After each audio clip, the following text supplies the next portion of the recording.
Okay, maybe we can start. Okay. Yeah, so good morning, good afternoon, good evening. Okay, welcome to this um uh CEDA distinguished virtual seminar. Okay, let me welcome Professor Ricardo Reis as our speaker, and Professor Reis, he received his bachelor degree in EE from the Federal University of Rio Grande do Sul, UFRGS in Brazil in 1978, and he received his PhD degree in microelectronics from the National Polytechnic Institute of Grenoble, IMPG, okay, in France in 1983. And also he also received the Doctor Honor COSA by the University of Montpellier in 2016. He's currently a professor, full professor at the Informatics Institute of UFRGS. His main research include physical design automation, design methodologies, fault tolerance systems, and microelectronic education. He has more than 750 publications, including books, journals, and conference proceedings. He was the VP of IFIP, and he was also the president of Brazilian Computer Society and vice president of the Brazilian Microelectronics Society. He ever served. Professor Rice is also active in several academic conferences. He was the general program chair of conferences like IEEE ISVLSI, SBCCI, IFIP VLSI, SOC, ICECS, Patmos, etc. Okay, and also that he is the founder of SBCCI and LASCAS. Okay, these two conferences are the CAS flagship conference, okay, in Region 9. Okay, so he's very active in several technical activities. For example, he was the member of CAS Distinguished Lecture, and he has done more than 70 invited talks in conferences. And he is the CAS representative at the IEEE IoT Technical Committee. He also received the IFIP Fellow Award in 2021 and the ACM ISPD Lifetime Achievement Award in 2022. He received the 2023 IEEE CAS John Coma Education Award and the 2024 Best Associate Editor of IEEE CAS magazine. Yeah, Ricardo, the rest of the time will be yours. Welcome. Thank you very much. Thank you very much for the nice and gentle introduction. So it's a pleasure for me to give this talk today. So the main point here is to observe that visualization tools are becoming more and more important in the development of new tools, as well in the use of these tools in the design of chips and complex chips also. So before that, a little bit of history. Long time ago, years 80, we use also some visualization of working chips using electron beam microscope. So this was a chip that was developed that time in our group. And then after fabrication, it was tested using the visualization using this electron beam microscope. So here you can see the clear lines is because it's that time it was 10 volts, no, the lines corresponding to logic 1. And the points here that are darker means that it's a 0. So it was very interesting to see also these chips working inside the electron beam microscope. And then we were able to see the change from 1 to 0, 0 to 1, and so on. And this was very useful because we were able to identify where we could have a potential fault, because when there was a region of the image that there was no change between 0 to 1 and 1 to 0, well, this was a sign that we probably had a problem in this location. So it was easier to go to the location where there was any problem. No? So here is a view of the full circuit. So you can see already parts that are white and others darker. So it's able to see which lines were with logic 1 and logic 0. No? So here, by the way, I put here the reference. These photos comes from a dissertation that was done by our student Carlos Hurtado at that time. And here you can see two photos of the same location. If you see in the top, there was one line that is dark, and then in the other photo, it's white. So that means that the signal changed from 0 to 1.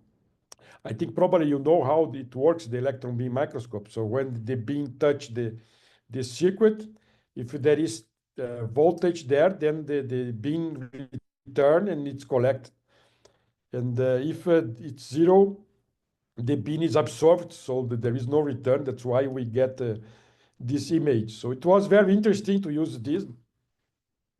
There was several research and development on this issue that time. And that time it was okay because we had technologies using just one metal layer. So nowadays, with several metal layers, it's not possible to use this approach. But the idea is still alive. No? I'm going to tell you something about this. And here is a comparison of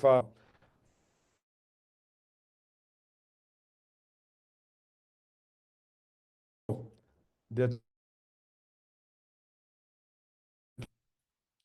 for some time we tested several circuits that were designed in our location by using this approach.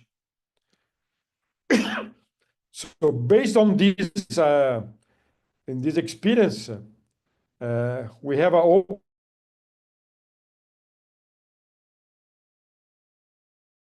proposal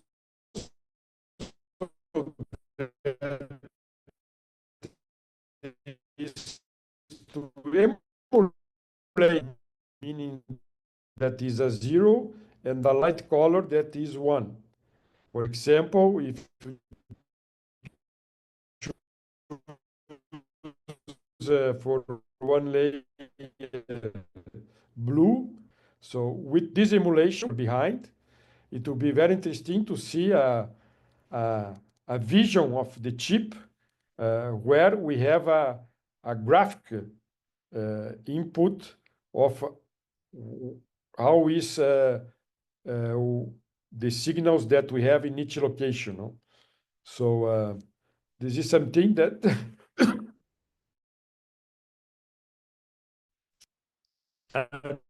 would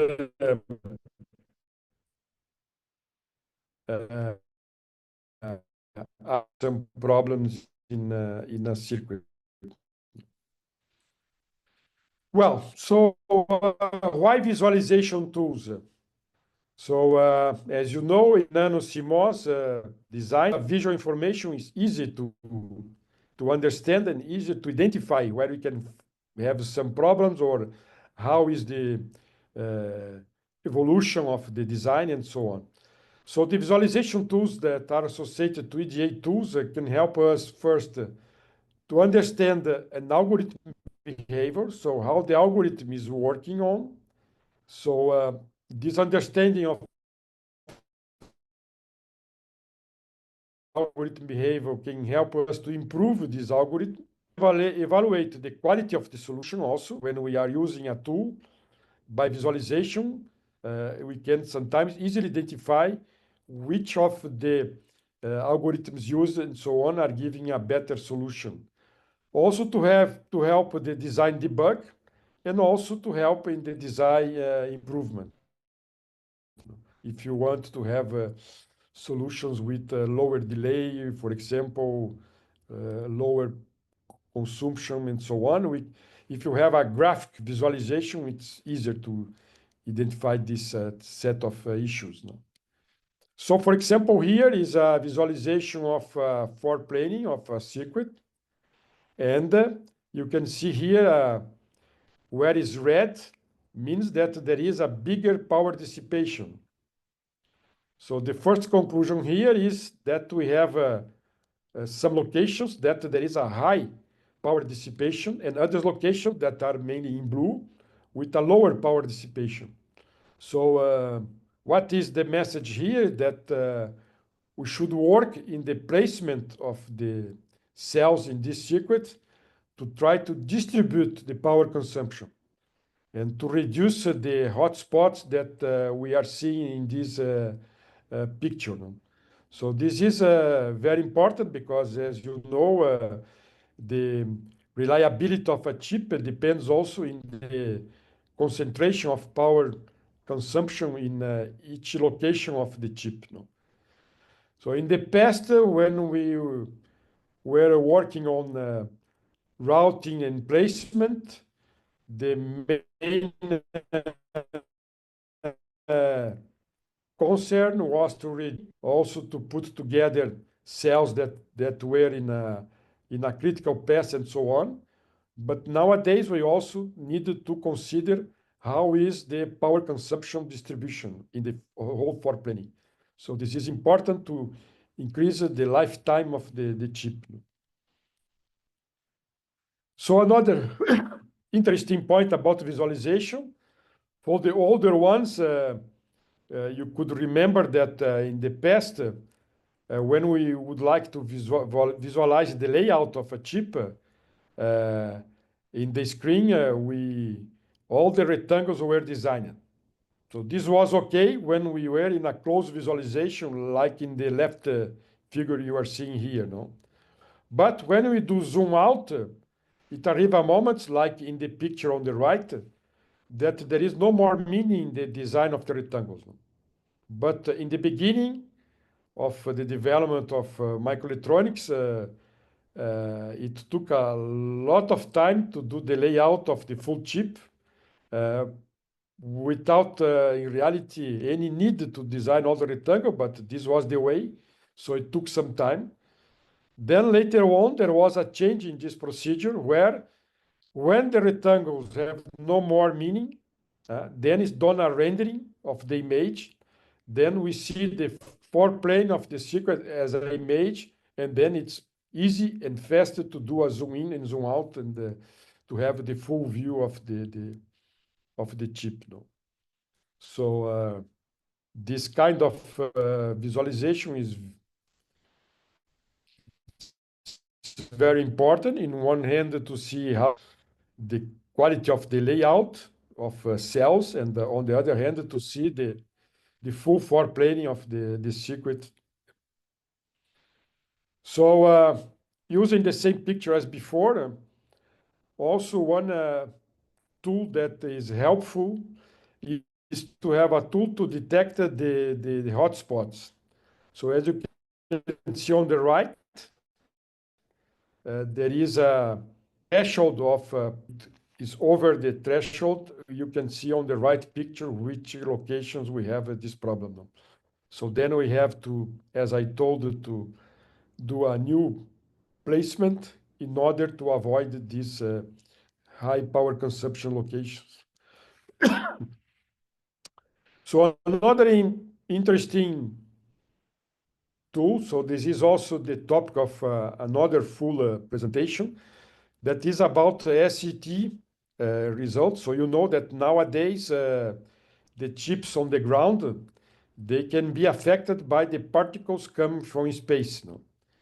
So in the past, it was not a huge problem, but now having modern technologies where we have a very small transistor and so on, all these circuits are more sensible to radiation effects. By the way, there is a report of an accident, of car accident in Germany, and the conclusion was that the problem was a consequence of a particle that reached one of the integrated circuits of the car and then provoked the accident. So we have to work on to include techniques to cope with these radiation effects. And it's important also to understand how this works. So here is just one view of a simulation using a 3D device simulation tool. So this one was by tools by Synopsys, no?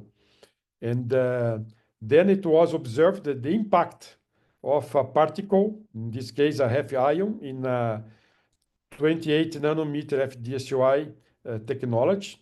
So this was done also for other technologies.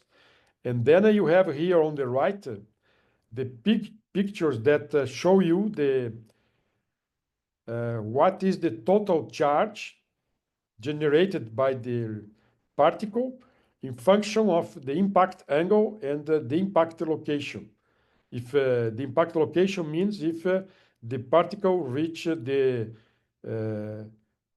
circuit close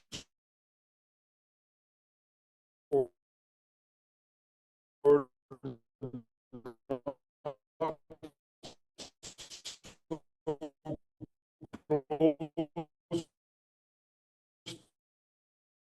to also the impact location. So we have a full article chapter also about this will impress a real big change depending on these parameters, impact angle and impact location. And the visualization of this can show us clearly. No? So it's another use of the visualization of this simulation.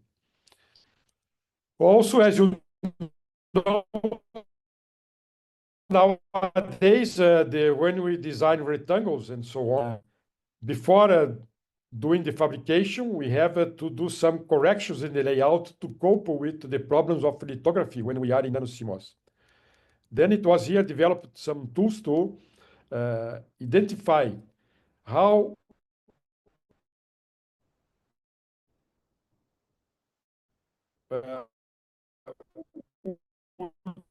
be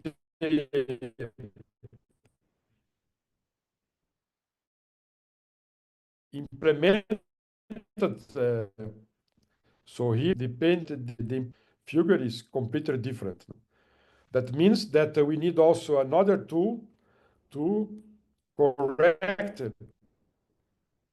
or to change the rectangle, including some other rectangles with squares and so on, in such a way that when we do the lithography, we are going. And then there is several techniques that we are not going to in detail here because it's not the scope of this talk today, that we can use it to cope with this lithography problem that is a major one nowadays.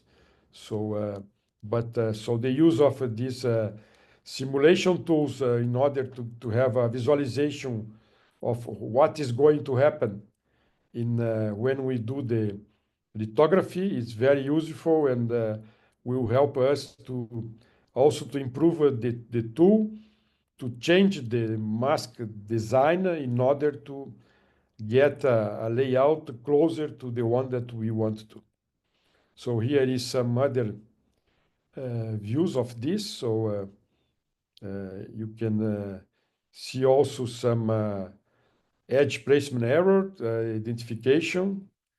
And so here is a tool that was developed in our group some time ago. So we have on the left the mask, and then on the right the printing pattern that you can see that is quite different of the mask. So, and then we have to add the use of another tool to change the mask in order to have a printed pattern closer to the mask layout that we are willing to have now.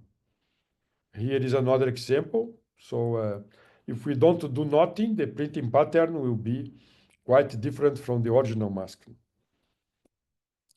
So it's a two-step work. One is to identify what are the problems when we are doing the printing, and then to change the mask to have a printing pattern closer to the original mask that we want to implement.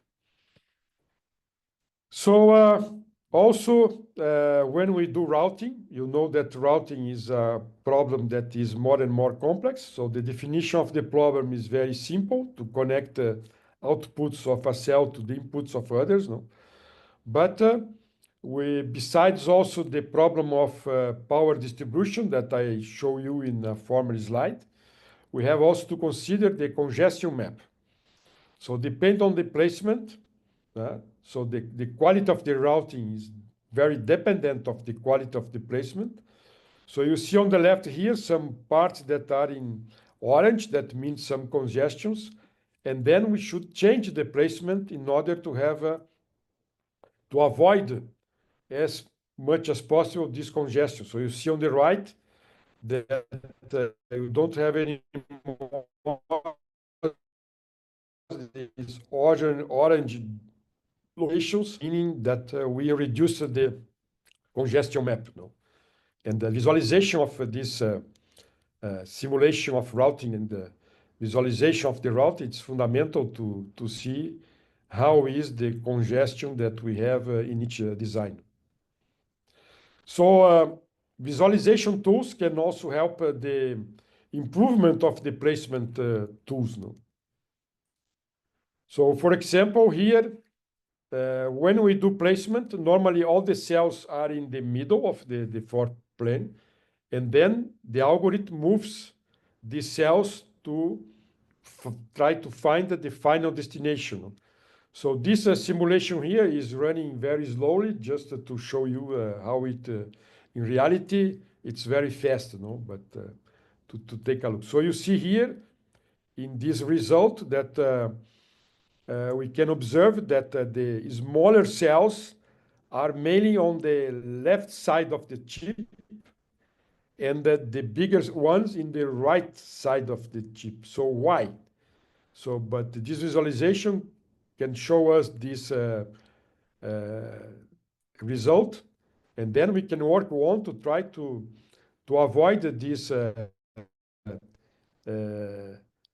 kind of issue, because there is no reason to put all the bigger cells on the right and the smaller ones on the left. So the first point to try to improve something is to find how it's working with the algorithm that we are using.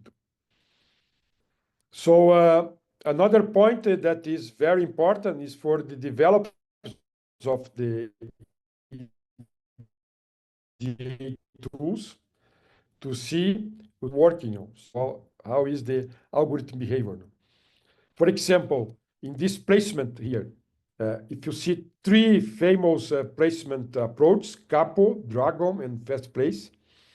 And so from the net list, it's being used a graph partitioning tool, and then it's done a placement coloring to see the different functional blocks and so on. And you can see here the results of the placement using each one of these three algorithms. You can see that the result is quite different now. So this is important first to see what are the results provided by each algorithm, and then to try to understand why they are giving so different placement results. So all this experimental work here was done by Guilherme Flack, that now is working with Synopsys in California. So another important use of these visualization tools is to see the quality of the solution. So here it was done a global placement algorithm based on Poisson equation. And as in the first the other slide I show you, we have all the cells in the beginning, the middle, and then there is a background that is a heat map indicating congestion. And so the cells are different colors depending on the functional block. And you can see also that the result here of the means that there is no square or straight lines frontier between the functional blocks. No? So the tools don't have this concern. No? So they try to put the cells together, considering reduction of critical path, power distribution, and so on. Here is another result of circuit with 200,000 logic cells. It was a benchmark from IBM, and using the tools that were developed in our lab. And 200,000 logic cells means about 1 million transistors. No? Then you can see here the result of the placement, no? And where it's clear that there is no straight boundary between functional blocks. No? Here is another visualization of some layouts that were designed automatically. No? So we have some work that are related to the layout design automation. We think that this is important to really work on the optimization of the logic of the circuit. So nowadays, many circuits, or can say most circuits, are using much more transistor than is needed. When you see the designs using standard cell approach, due to the limitation of function available in commercial cell libraries, the results that we are using much more transistor than is needed. So one way to cope with this is to do the layout of any logic function that is obtained by a deep logical minimization without doing the traditional technology mapping, changing the equations to cope with the cells that we have in a commercial library. And then working on the layout design automation, we have these results, and then we can here quickly visualize to see how is the layout that was obtained by this tool that allows us to have the layout automatically. There is another important point associated here is that this layout design automation tool, we can also do the layout, the size of the transistors of any size. And when you use a cell library, you have normally only 3 options about sizing. But this is object of another talk. So design, debug, and improvement.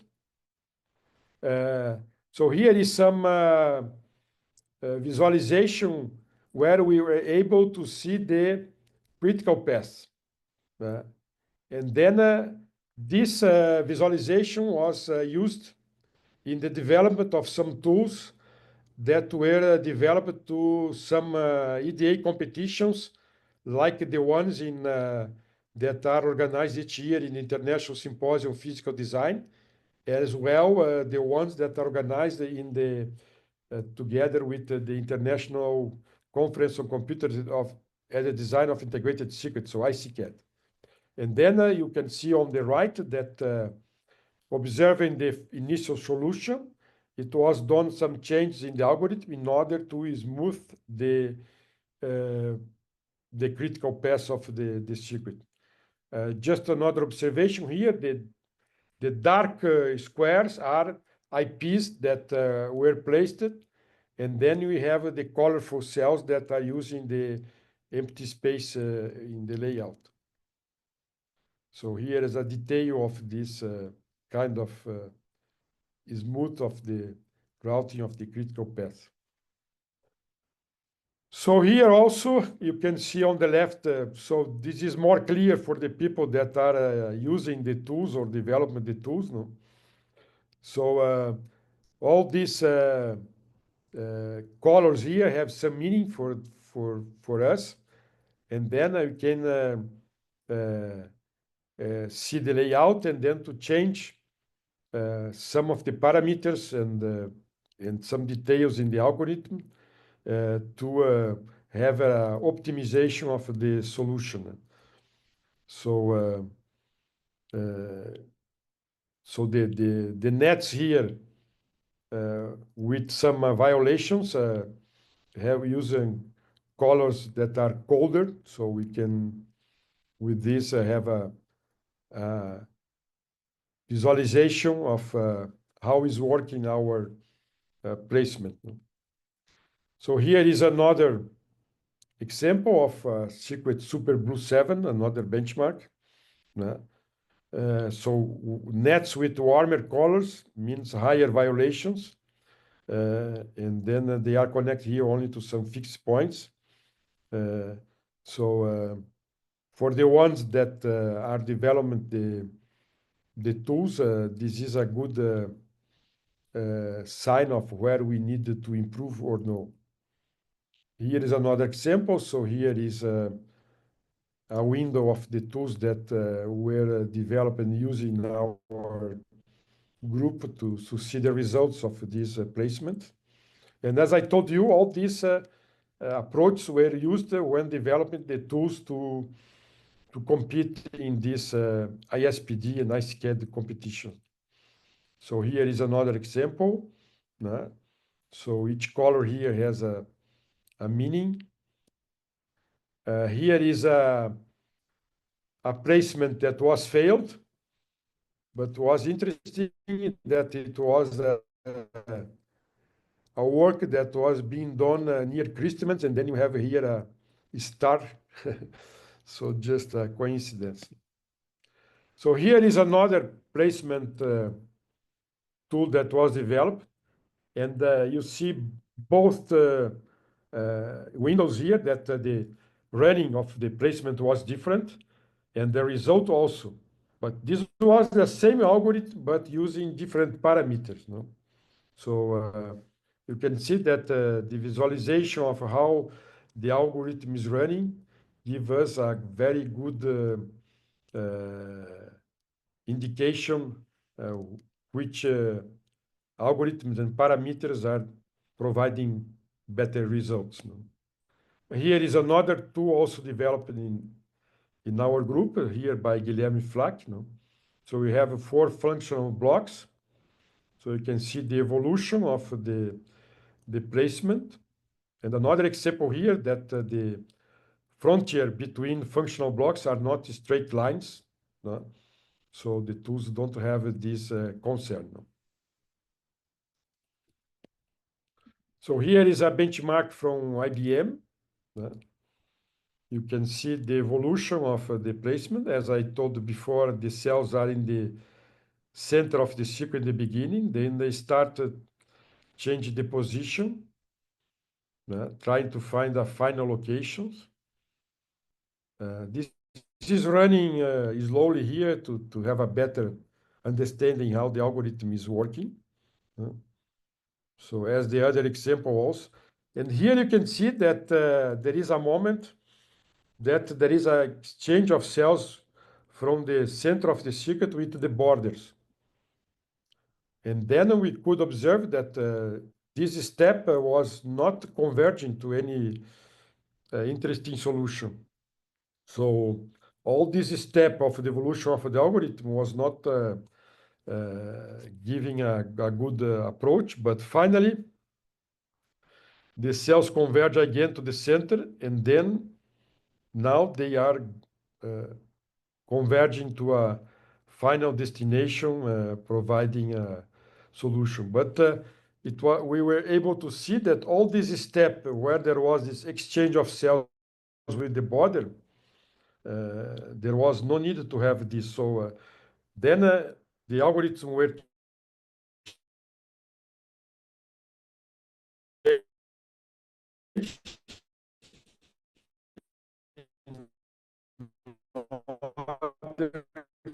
to visualization of some routing approach. No, I'm not going to detail here, but the color of the line is a gradient between the color of the niche and the color of the sink cell, the value of the cell in the filter vector. No. So this is so helpful to to understand how is the result that we're obtaining with routing, and then to work in the algorithms to have a better solution if possible. By the way, several of these pictures were also presented in the Dark Art show in 2016, and some others in DAC 2018. So here is another view of routing things. Here some routing estimation. So we can see that we have some distribution like blocks of some routing and some. So these are more understandable by the people that are working the development of the algorithm. So here is another example. So we have several ones. And so this helps a lot in the development of this route estimation.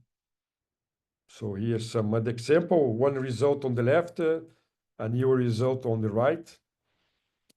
So also the routing algorithm refine a single truck tree. So this was developed by Eder Monteiro and Mateus Fogaça. Mateus now is with Cadence in Austin.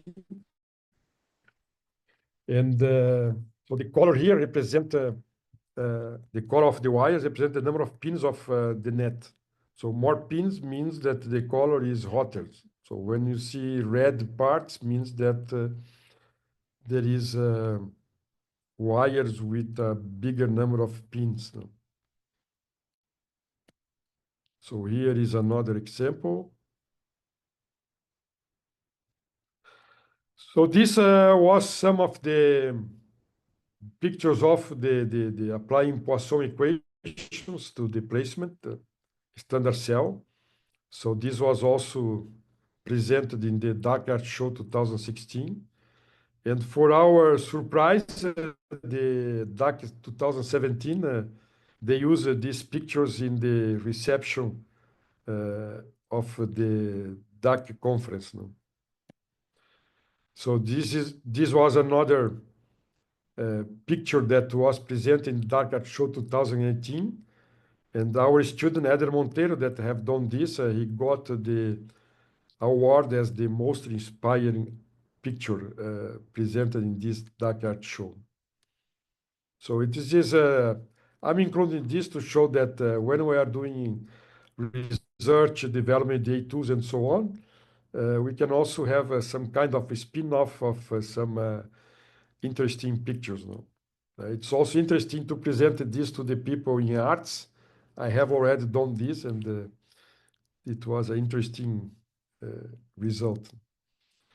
So as you saw in my former slides, no, when we develop these visualization tools, when we see the placement, the cells are in the middle in the beginning, and then it moves around. Now you can see animation.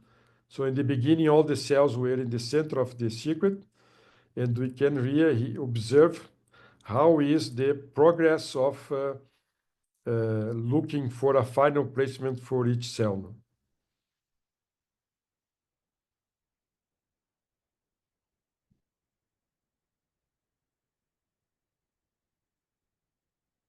It's missing some music here to be more interesting. So here is another example.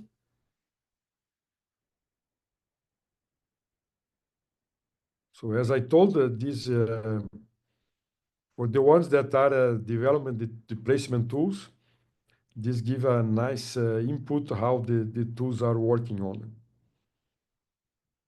while the algorithm is evolving. Okay. So here is some of the groups of our students that have participated in the contest of the International Symposium of Physical Design.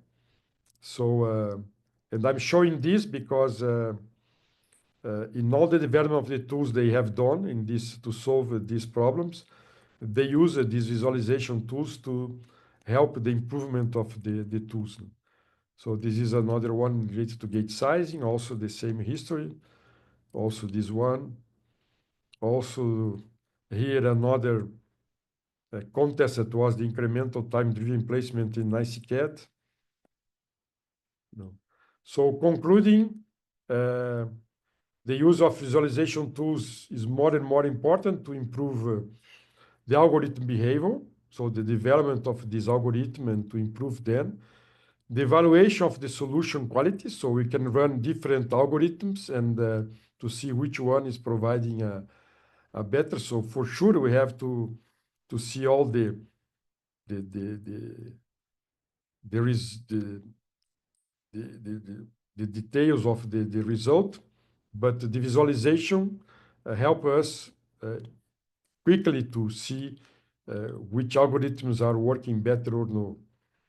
Then to also to debug the design if there is any problem. You can locate the problem easily, and also to help the improvement of the design.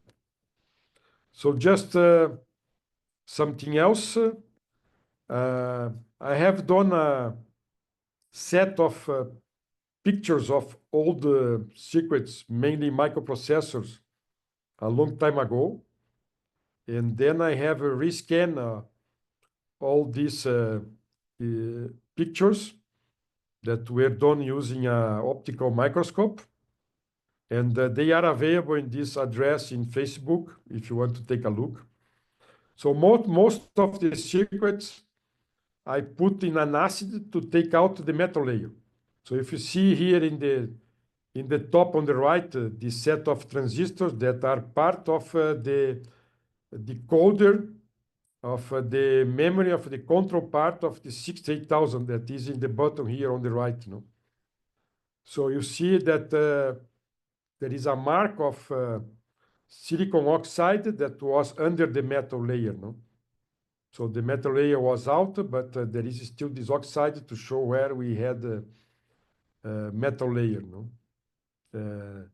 And here on the left, on the bottom, I left too much time in the acid, so the polysilicon was also going out. So in the top on the left, you have a detail of the register file of the Z80. And the two pictures in the middle here are details of the Motorola 68000. So in the top part of the control part, you can see that that time it was used a lot of 45 degrees for the buses and so on. And as it was using one-in-one metal layer, many buses were also implemented using polysilicon or even diffusion, like in the bottom of this picture. And the picture in the middle, in the bottom here, is a detail of the data paths of the 68000. You can see that the optimization was quite high, And the orange parts here are the diffusion ones. You can see that it's very cutted, So very optimized and so on. So if you want to see more photos, you can go to this web page. So this is it. So I'm ready for questions. Okay, thank you, Ricardo. Yes, it's very this talk is very interesting and also informative. Well, I didn't know that you did a lot of research and contributions for this part of work. Yeah. Okay. So for all audience, if you have any questions, you can type your message in the Q&A box. Okay. So before that, I think I have a few questions for you, Ricardo. Yeah, so I think some of your work is quite interesting because you as you mentioned, it's not just a visualization. Okay, you can help to debug, you can help to do the further optimization. I think this is really cool. But I'm wondering, did you ever try to uh design some visualization tools for the 3D objects? Yes, we have Yeah. done a long time ago some visualization of 3D circuits. Yeah. did not include in this talk today. And Yeah. this is also very important. We had also some work in the reduction of the number of true silicon vias. Mm, This was a work of a thesis a long time ago. And because when we are using true silicon vias, these three silicon vias are quite big, no? So it's important to reduce the number of, and then we were able also to visualize the moving of cells between one tier and another one.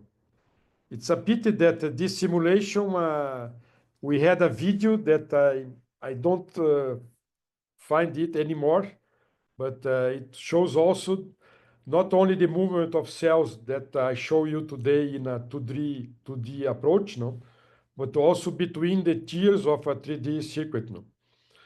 And also now, as you know, the research on monolithic 3D is becoming very important, no? And also this visualization also of a definition of the placement of p transistors and any transistor over the p transistors. So all these, it's also important to have some visualization tools to show us how is working all this placement of the transistors and cells in this monolithic circuit. Monolithic circuit also is one interesting point is that the transistors are in the second layer and further, they are implemented by deposition, no? Then the vias between each layer is much, much smaller than than the true silicon vias in the, let's say, traditional 3D circuits, where each layer, each tier is implemented separately, and then they are arranged in one in the top of the other, no? mm. Yep. Okay, thanks. Yeah, indeed. I think if you ever have this ever designed such a 3D tools visualization tool, I think you can help on several aspects. Yeah, several applications. Okay, so we have a question from Giovanni On. Okay, so Ricardo, can you see the chat box, the What? Q&A box, the Q&A box? Okay, in the bottom. Oh, I can also read the question to you. Okay, so Giovanni mentioned raise a question. Are the visualization features of your Uh, EDA tools or visualization standalone EDA tools? Okay, would you release the visualization EDA tools as open source software that we can use and cite? Yeah. yes. Well, several of these tools were able to visualize the result of different EDA tools, no? Uh, Mm, and about the release of the visualization tools as an open source, uh, yes, this would be interesting. That for this we need also to do a nice package, to distribute it in such order that the people. But yeah, we need to get some people to work in this step, to because it's not only to distribute the tool without how to use it then and so on, no? But mhm, this is something that we would like to do it for sure. Like also the tools that we have developed for to do placement, to do routing and so on, no? There is a set of works and so one tool that is available in the GitHub is the Astrum that is for the layout generation, no? But this Astrum was developed for technology till 45 nanometers. So now we are working to have newer tools to cope with newer technology, no? And so mhm, this is one point when we develop EDA tools for layout synthesis, is that the tools should be targeted to each technology, no? mhm.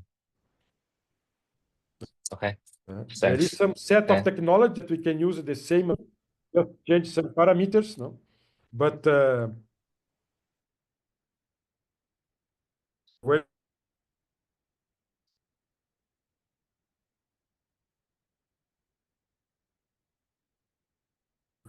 also to, Okay. Yeah. Mm. so there is another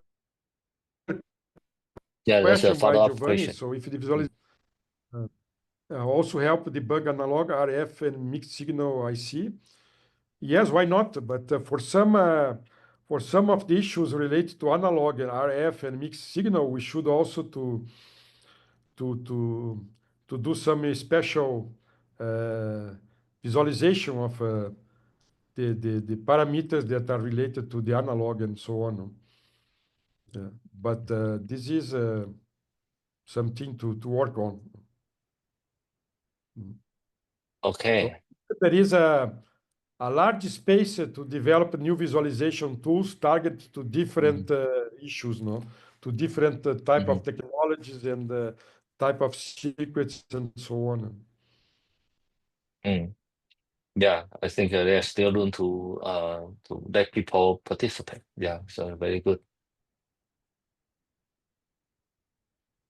Okay, I think Jamali asked the question. I think that maybe this is the last question.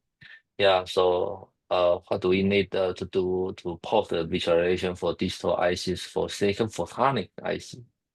Okay, Yes, we can I think say uh, keep the main visualization issues, but we have to adapt it to the what we want to see when we are designing a silicon photonics IC, no? So this mm, should be a different tool, no, to show what are the important issues when doing this for other technology, no? So this is mm, the same answer if you consider some other technology, like graphene and so on. So we have to see what are the important points to visualize. So there is yeah. my opinion, a space here to develop new visualization tools targeted to different technology. Hmm. Yeah. Yeah. Each different technology, different application need a different visualization tools. Yeah, totally agree. Okay. Yeah, so I think given that, I think we are almost 1 hour. I think I would like to thanks again for your great talk. Okay, Ricardo, thanks to you. Yeah, so for everyone, we will, as I mentioned in the beginning, we will record, okay, this virtual talk. So if you miss something, you want to know more, you can. I think the recorded video will be uploaded at the CEDA presentation library. Okay, in 1 or 2 days. Okay. Yeah. Okay, Thanks thank you again, very much. Ricardo. Yeah. Thank you very much. Bye bye. Very much. It was a pleasure Yeah. to give this talk today, and I hope to see you in person in the near future. Yep. Me too. Yeah. Bye. Bye bye.